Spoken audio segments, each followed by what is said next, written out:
Hey everybody, welcome to the PNR Communications YouTube channel. My name is Don Humphrey and I'm a technician here at PNR Communications.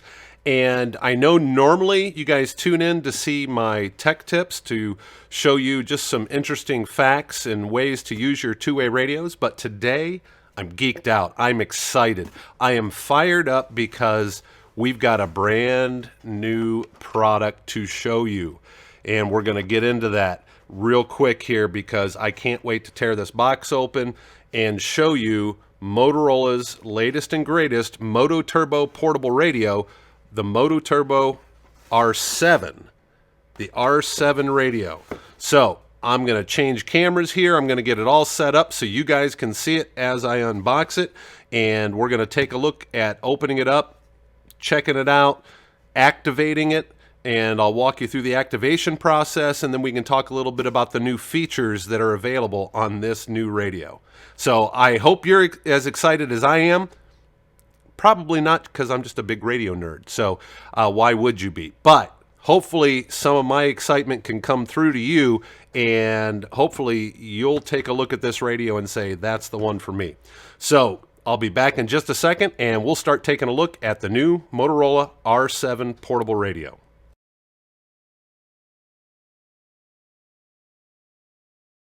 Okay, so here we go. I've got the box right here, hot off the presses, fresh from the factory. It's the new Motorola R7 portable radio. This one's a 403 to 527 megahertz, 4-watt full keypad enabled version. And for those of you that don't know, enabled means it comes pretty much with every option that Motorola offers in the portfolio. It is enabled on the radio. You can go a more a la carte route by ordering the radio as a capable model and then only adding in the various licenses to do different things with the radio, like Wi-Fi or a specific radio system like a Capacity Plus or something like this. But this guy right here has it all. It's the enabled version, so it has all of those options already enabled on the radio. Hence the name. So let's get this box open and take a look and see what we've got inside. All right, so all this stuff over here, this is great. The accessories, the chart, all that stuff's great, but this is what we really want to look at right here. This is the guy we've been waiting for. So first look here at the Motorola R7 portable radio. So take a look at the size of that screen. That is huge. Look at the back here. Same type of radio frame that we have on the other models of Motorola radio. But that screen is incredible. Look at the size of that thing. Let's peel this off so it's a little easier to see. All right, now with this screen, you might be asking yourself, well, Don, where's the speaker? Well, those creative Motorola engineers, they've put that speaker beneath the keypad right here. And I can see if we can get a close-in look at this, and we can see the speaker grill actually sits behind these keys. So that was what they did in order to get this extremely large screen on this radio. So looking at the top of the radio, we've got a larger and better ergonomically designed emergency button.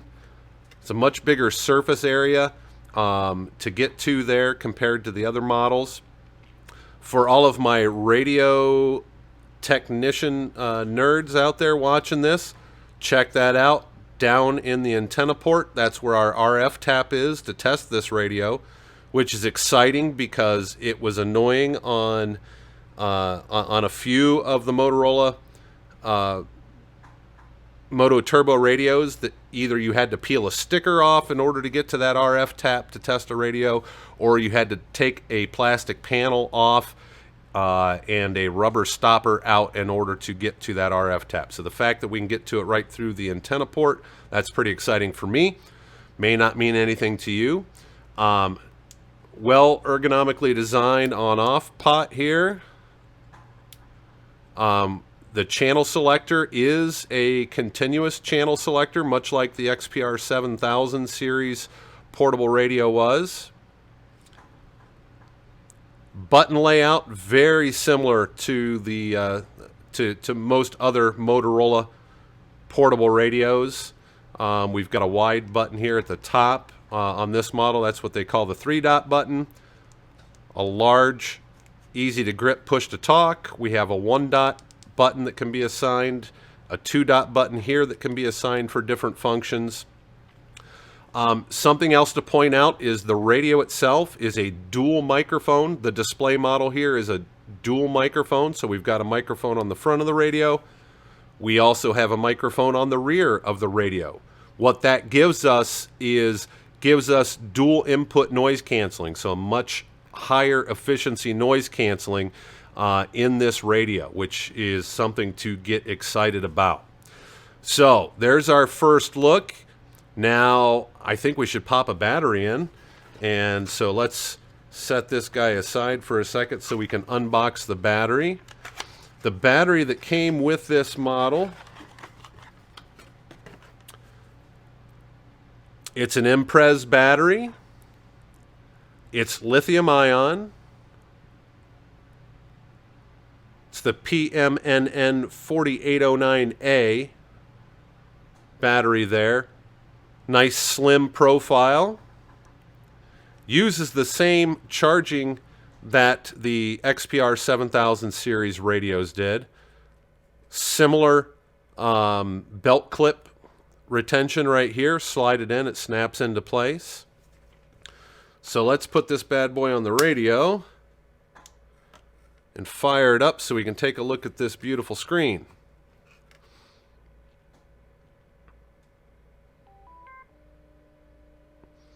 All right, so now we get to the first part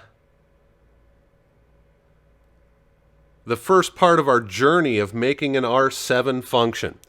And that journey includes having to connect to Wi-Fi in order for this radio to function on any kind of radio system.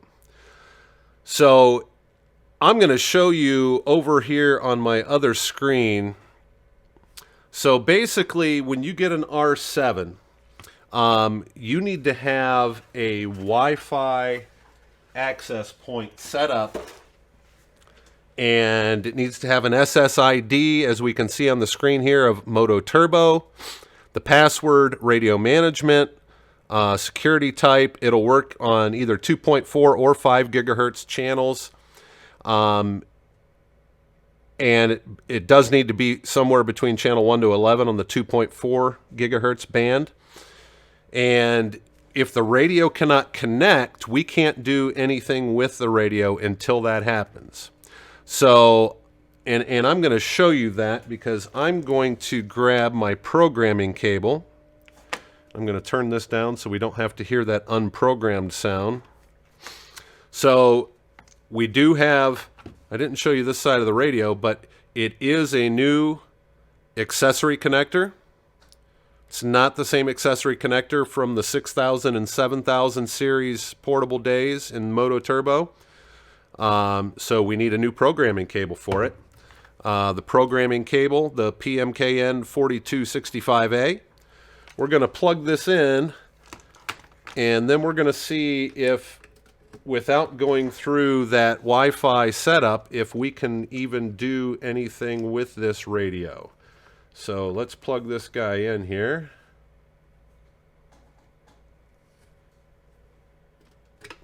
Get it plugged into an open USB port.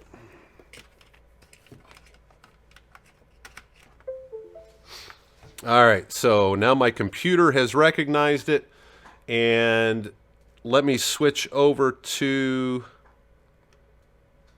my CPS screen here.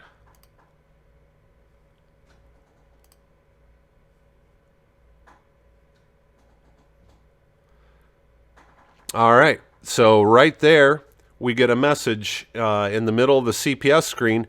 Radio needs to be regionalized before performing a read operation. So you cannot even read a radio until we go through this Wi-Fi setup. So let's unplug this connector here, get this off the radio. And what I've done temporarily is I've just got my Verizon Jetpack here, and I've set up that Wi-Fi access point for MOTOTRBO with that password of radio management. And as soon as that turns on here, I'm going to cycle power just so we can facilitate this process going a little quicker. So we're going to power down the portable. We're going to turn it back on here. And we're going to see, hopefully, as long as all goes well, that this will connect to, there it's going to try to connect to MOTOTRBO.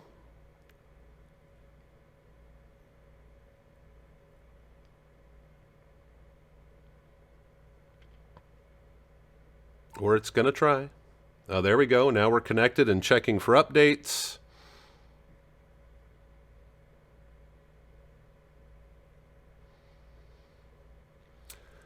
Now, I have activated 2 of these radios prior to today's video, and in both instances, I had to cycle the power on the radio twice in order for it to check the updates and actually get them downloaded and installed. But I don't know if that's a shortcoming of my Wi-Fi hotspot, or if it's radio related. I'm not quite sure. So we're going through this kind of together right now.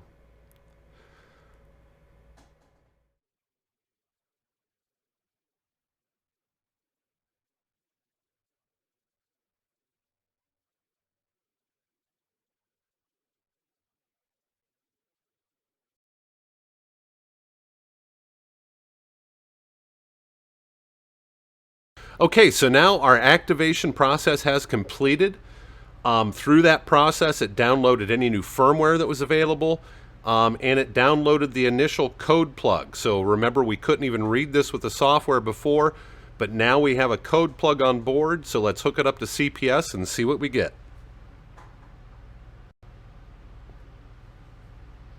All right, so CPS is fired up. We're hooked up to the radio. Let's click read, and now we should not get an error message. Now we can see that we're actually reading the code plug.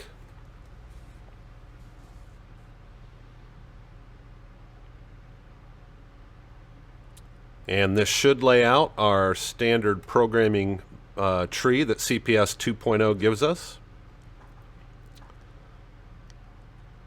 And there we go. So now we have a successful code plug in the radio. We can read the radio. And I've got one that I've already built on another radio that we're just going to clone into ours.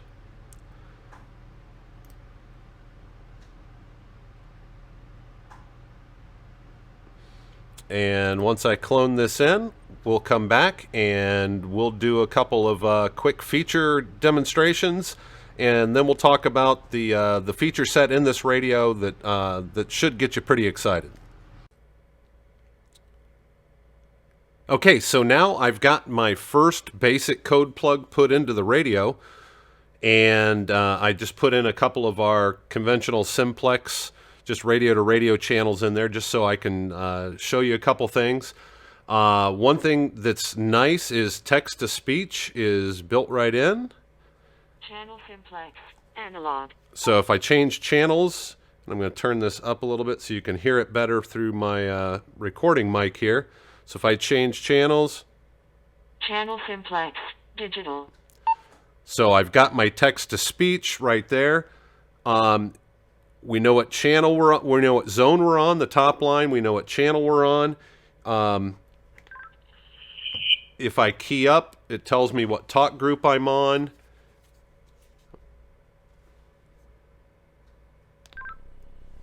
Radio service test 1, 2, 3, 4, 5.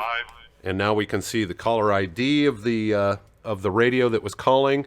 My 7550 that I'm using to talk on, its ID was 549, so it clearly showed up there on the screen.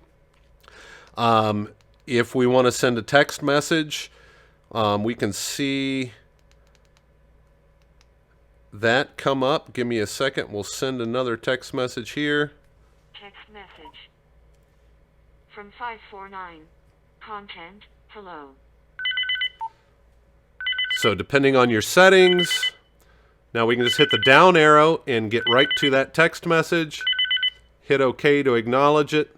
We can do our reply from there, forward, delete, just like you would on your phone. So like, let's say if we want to reply, it's basically predictive texting. So if I want to send hello back, I can just do HELLO using my keypad. It assumes that hello is what I want to send. I send OK, and now I've got that message on my 7550. So messaging is there. We've got the text-to-speech there. I just love this screen, and it does go into like a low power night mode to save your battery, so it's not bright, because a lot of times on most of your electronic devices, your display is really the thing that takes up most of your battery power. So the fact that we go to a very low backlight mode here, kind of goes into a dark mode, that's huge for your battery. So that's our first look at it. We're going to get into some other features in another video. I don't want to make an hour-long video about this from the get, so we're going to break this up into a few episodes.